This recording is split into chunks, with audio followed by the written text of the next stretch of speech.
much. My friend and financial guru, Paul Durso, is here today. How are you? I'm doing good. I'm glad you're here because we're going to talk about becoming financially independent. And that seems like such a pipe dream to me. It is not a pipe dream. It's not? For you or anybody else. Okay, so what do we mean? Let's define financial independence first. Well, there's a couple things that are required for financial independence. Okay. First is a savings account or like an emergency reserve account. Okay. The next step would be, the next thing that you would need would be to reduce or eliminate debt.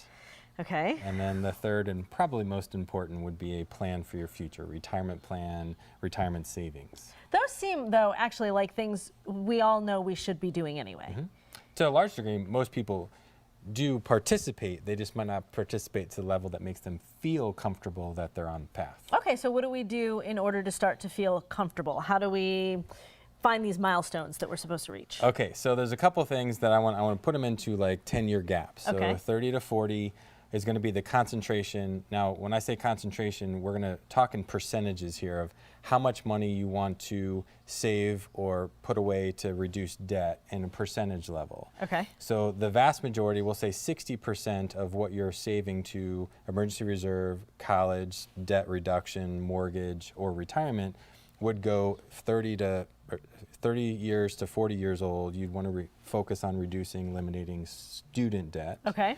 40 to 50 would be mortgage debt if possible, because Yep. hopefully your student debt would be gone by Yes. your 40th, Yeah. possibly 45 years. Depending on what you studied Yeah, and where you went, how yes. much, yeah. And then closer to 50, 55, mortgage debt hopefully should be down or eliminated, depending on how many times you've moved and changed homes and rolled that debt over. And then hopefully along the way, you've focused a lot of your time on saving to retirement. They're all equally important.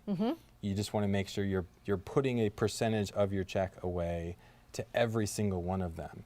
You can't say 100% reducing debt, and then I'll go on to retirement savings or emergency reserves. No. Oh, okay. You have to do something to every single one. See, I think people try to tackle one and get it done and then move on to the next thing. Well, I relate that to like, those who are perpetual, dieters, and they just go from one diet to the next, and they go all in, and then they lose weight, and they get frustrated, and like, I'm sick of not eating. Yep. Well, savings is the same way. Okay. You just get sick of not spending. So you have to have some money to spend, and then money to save, reduce debt, and all of that. If people have more questions, where can they find you?